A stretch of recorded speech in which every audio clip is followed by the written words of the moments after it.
होई सोई जो राम रचि राखा, को करी तर्क बढ़ावे साखा। जय श्री राम। 500 वर्षों की प्रतीक्षा के बाद रघुनंदन अवधपुरी लौट आए हैं और इस शुभ घड़ी पर हम आपको मर्यादा पुरुषोत्तम के दिव्य और भव्य राम मंदिर के दर्शन करवाएंगे। तकनीक का जमाना है तो राम मंदिर के 3D दर्शन करने के लिए हो जाइए तैयार। अभी आप जो दिव्य भव्य मंदिर देख रहे हैं, ये राम मंदिर का हूबहू मॉडल है और आस्था के इस शिखर का कण कण साक्षात आपके सामने होगा। विशाल परिसर, भूतल, प्रथम तल, द्वितीय तल पर कहां क्या है, कैसा है, एक एक छोटी बड़ी जानकारी आपके सामने होगी। गर्भगृह, स्तंभ, मूर्तियां, कोई जानकारी नहीं छूटेगी। और इस विशेष 3D दर्शन में मेरा साथ देंगी दो सहयोगी, प्रतिमा और प्रीति। प्रतिमा और प्रीति मंदिर के 3D मॉडल के अलग अलग स्थान पर मौजूद हैं, लेकिन इस समय मैं जहां पर हूं वो है मुख्य प्रवेश द्वार। मंदिर के भूतल में मुख्य प्रवेश पूर्व दिशा की ओर से 32 सीढ़ियां चढ़कर इसी सिंह द्वार से प्रवेश होता है। यहाँ का दृश्य राम भक्तों का मन मोह लेने वाला है और सीढ़ियों के दोनों ओर गजराज सिंह और गरुड़ की मूर्तियां सुशोभित हैं। इन्हें राजस्थान के बंसी पहाड़पुर के हल्के गुलाबी रंग के बलुआ पत्थर से बनाया गया है। तो देर क्यों करें, चलिए राम मंदिर में प्रवेश करते हैं। तो सुरभि, जब तक मंदिर के अंदर आए आपको बता दें कि सिंह द्वार के बाद आप भूतल में प्रवेश करेंगे। दरअसल यही वो पवित्र स्थान है जिसके बारे में कहा जाता है कि यहीं 23 दिसंबर 1949 की रात रामलला प्रकट हुए, जहां पर इस वक्त आप मेरी मौजूदगी देख रहे हैं। लेकिन आज यहाँ भगवान का गर्भगृह है। यहीं रामलला के बाल स्वरूप की 51 इंच की श्यामल प्रतिमा है। भक्तों को मूर्ति के 35 फीट दूर से दर्शन हो सकेंगे। रोचक बात तो यह है कि राम नवमी के दिन दोपहर 12 बजे सूर्य किरण रामलला की ललाट को छूती दिखेगी। सुरभि और प्रतिमा ने अद्भुत दर्शन आपको करवाए, लेकिन जब भूतल इतना सुंदर, इतना आकर्षक है, इतना विशाल है कि आप वहां प्रवेश लेंगे तो मन वहीं रम जाएगा। लेकिन प्रथम तल के बिना भी दर्शन अधूरे हैं, क्योंकि देखिए यहाँ आपको श्री राम दरबार नजर आ रहा है, जहाँ सिंहासन पर स्वयं भगवान राम, माता सीता विराजमान है। वहीं श्री राम के चरणों के पास राम भक्त हनुमान बैठे नजर आ रहे हैं। हालांकि दूसरा तल भक्तों के लिए नहीं खुला है, इसे मंदिर के धार्मिक आयोजनों के लिए रखा गया है, इसलिए यहाँ सभी को जाने की अनुमति नहीं होगी। लेकिन ये तल भी बेहद सुंदर है। फिलहाल निर्माण पूरा होना बाकी है, लेकिन कारीगर 12-12 घंटे काम कर इसे भी पूरा करने के संकल्प में जुटे हैं। अभी तो हमने आपको राम मंदिर के दर्शन बस करवाना शुरू ही किया है, पर अभी क्या क्या देखना, जानना बाकी है। 70 एकड़ के विशाल परिसर से आपको बताते हैं, क्योंकि मुख्य मंदिर 2.7 एकड़ में बनाया गया है, जिसकी ऊंचाई 161 फीट है, लंबाई की बात करें तो 380 फीट है और चौड़ाई 250 फीट। तो देवी देवताओं की आकृतियों से कुल 392 स्तंभों के साथ इससे भव्यता प्रदान की गई है। साथ ही इसमें 44 द्वार हैं, जिनमें 42 स्वर्ण जड़ित हैं। एक बार फिर आपको रामलला के गर्भगृह लिए चलते हैं। यहाँ विशेष ये है कि रामलला के बाल स्वरूप प्रतिमा के दर्शन से पहले चौखट पर इंद्र, कुबेर, ब्रह्मा, महेश की प्रतिमाएं तो 4 फीट के राम भक्त हनुमान भी दिखेंगे और विघ्नहर्ता गणेश भी, जबकि गर्भगृह में मांगलिक चिन्ह, वैष्णव तिलक, चंद्र, धनुष, जय विजय की मूर्तियां उकेरी हुई हैं। इसी तरह समुद्र मंथन की कथा भी कलाकृति से दर्शाई गई है। भव्य राम मंदिर के दर्शन में आपको पग पग पर ये स्तंभ दिखाई देंगे। आपको जानकर भी हैरानी होगी कि रामलला के पूरे मंदिर में इसी तरह के कुल 392 स्तंभ लगे हैं, जिन पर 4500 तरह की शिल्पकलाएं मंत्रमुग्ध कर देगी।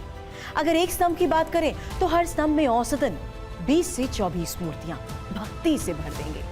स्तंभ के पहले हिस्से में 8 से 12 मूर्तियां, दूसरे भाग में 4 से 8 मूर्तियां और तीसरे में 4 से 6 मूर्तियां। विश्वास करें, हर स्तंभ में त्रेता युग की झलक दिखाई देती है। इस राम मंदिर में समूचे भारतवर्ष की छवि देखी जा सकती है, क्योंकि निर्माण में देश के हर राज्य की भूमिका रही।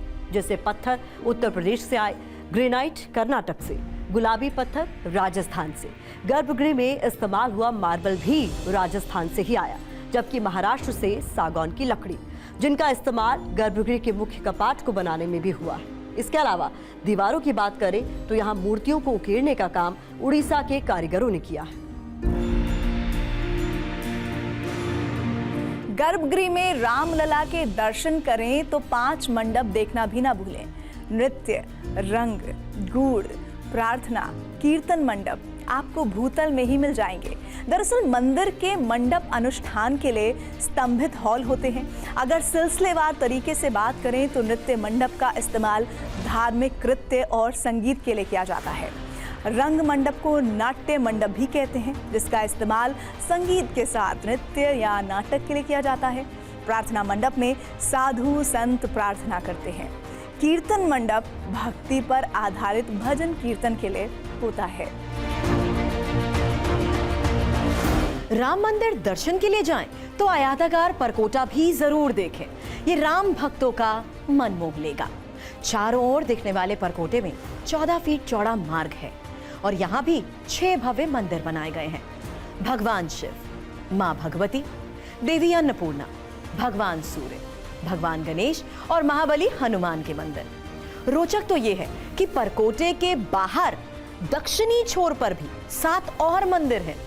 महर्षि वाल्मीकि, महर्षि अगस्त्य, महर्षि विश्वामित्र, महर्षि वशिष्ठ, माता शबरी, निषाद राज और अहिल्या के मंदिर।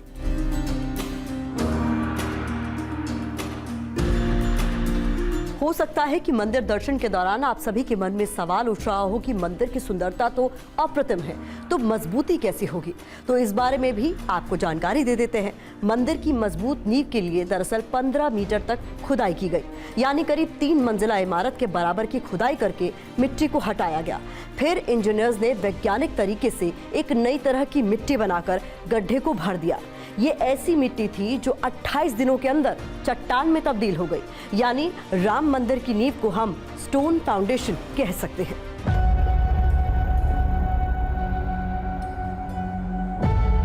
आज सारा देश राममय है। सनातन आस्था का शिखर राम मंदिर बन चुका है। लेकिन इतिहासकारों के मुताबिक साल 1881 में राम जन्मभूमि में 2545 ही मकान थे।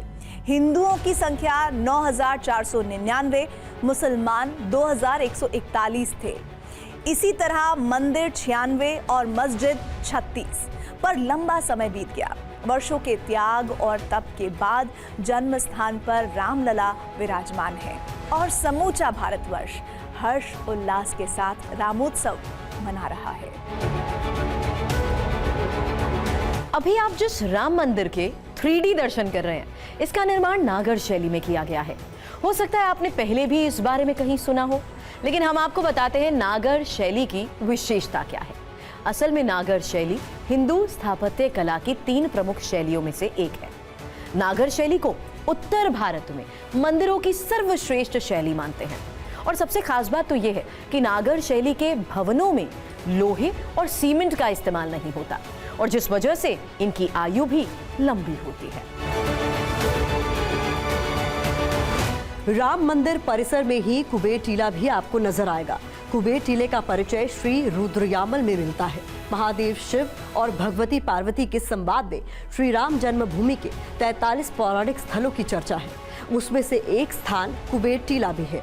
आप कुबेर टीले की ऊंचाई से श्रद्धालु राम मंदिर के दिव्य दर्शन कर सकेंगे। गर्भगृह से सटा प्रदक्षिणा मार्ग 1800 स्क्वायर फीट में फैला है और ये गोलाकार है। ऐसे में मोटे मकराना पत्थर को गोलाई में काटकर लगाना बेहद चुनौतीपूर्ण था। इसके लिए पत्थर को 108 तरह से काटा गया, तब जाकर फर्श तैयार हुआ। सोचिए कितनी बारीकी से मंदिर को ये सुंदर रूप देने का काम किया गया। ऐसा लगता है जैसे जिस तरह त्रेता युग में राम सेना ने लंका जाने के लिए सेतु का निर्माण किया, वैसे ही दिन रात एक कर रामलला का मंदिर भी तैयार हुआ।